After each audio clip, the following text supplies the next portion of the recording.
Live from downtown Detroit, home of WDIV and Click on Detroit, Local 4 News Today starts now. Legions of Lions fans wondering, will we have a game today? Kickoff between the Lions and Saints set for Ford Field at 1 o'clock, but a positive COVID test putting that game in jeopardy. Plus, President Trump tweets from Walter Reed that he's doing well while the next 48 hours are critical. And let's take a look at the 4 live weather radar. We're off to a very rainy, gray, stormy kind of start. How's the rest of the day going to shape up? I'll have Andrew's forecast coming up. Good morning. It's 7 a.m. on a Sunday morning. I'm Rod Maloney. And I'm Grant Herms. Thanks for waking up with us here on Local 4 News Today. So, Rod, yesterday was the day to get outside because it was just starting to drizzle as I was walking in this morning. That's right. You know, you want to go and sit and watch that game, and we don't know whether we're going to have it just yet, but we're certainly watching that. Fingers crossed, Andrew. Oh, exactly right. It's supposed to take place over at Ford Field later this afternoon. Can't wait for more updates later on this morning with the latest on what happens with the Lions-Saints game.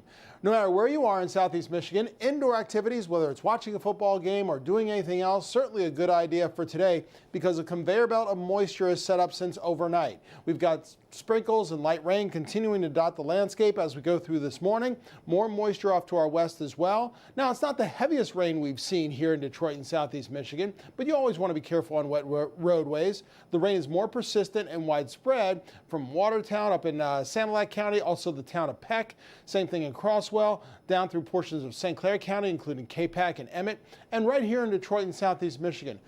The sprinkles and light rain activity a little more scattered. Nonetheless, it is still there with more to come to from our west and from our southwest. And because of all this cloud cover today and rain, we're looking at chilly conditions once again. Chilly this morning, but above freezing, mostly upper 40s to about 50 degrees, but temperatures barely budge. We stay in the upper 40s through the noon hour, only around 54 to 55 for a high. Rain starts to pull away after 4 p.m., so we are looking at drier conditions come dinner time and afterward especially. That leads to more sunshine starting tomorrow. But will that translate into higher temperatures? More on that part of your forecast in just minutes. All right, Andrew, we have breaking news this morning. It's unclear if the game between the Lions and the Saints this afternoon is going to happen after a Saints player tested positive for COVID-19 on the flight coming here to Detroit. NBC sources say fullback Michael Burton tested positive yesterday. The former Lion is now being retested to confirm the diagnosis. The team is also testing everyone who came into contact with him, including 7 players. The game is supposed to start here in Detroit at Ford Field at 1 o'clock. And now we'll look at the coronavirus numbers here in Michigan as we see another spike in new cases. The state reporting another 1,158 cases with 13 more deaths in the past 24 hours. 11 of those deaths came from a review of records. Over 4,400 recoveries have been reported in the past week, bringing that total number of recoveries to more than 99,500. Well, this morning, White House doctors say the president is not out of the woods just yet, but they are cautiously optimistic as he remains off oxygen. The White House Chief of Staff Mark Meadows says the president went through a very concerning period. He's still getting doses of an experimental treatment.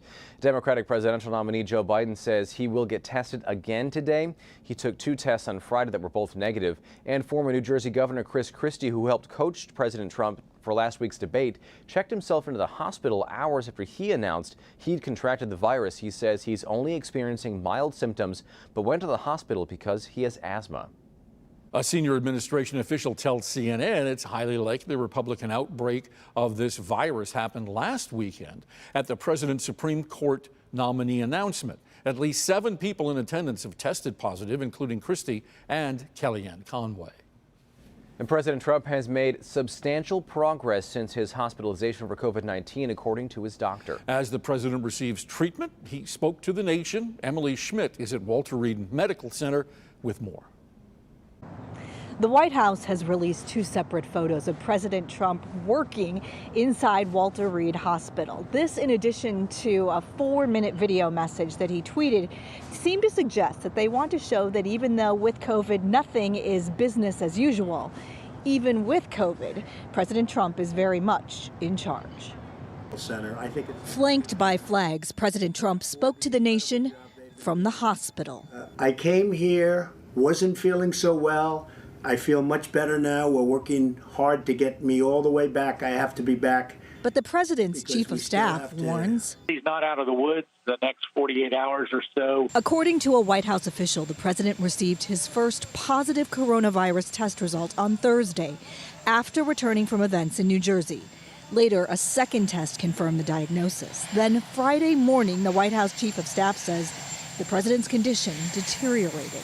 He had a fever, and his blood oxygen level had dropped rapidly. I know a number of us, the doctor and I, were very concerned. Doctors say President Trump took Regeneron's experimental antibody cocktail and 2 doses of the therapeutic remdesivir. If you look at the therapeutics, which I'm taking right now, frankly, they're miracles. If you want to know the truth, they're miracles. This as more people from President Trump's inner circle test positive for the virus, including former Governor Chris Christie, who is also in the hospital. But while the president says he is making progress, he acknowledged it's still a long road to recovery. I'm starting to feel good. You don't know over the next period of a few days. I guess that's the real test.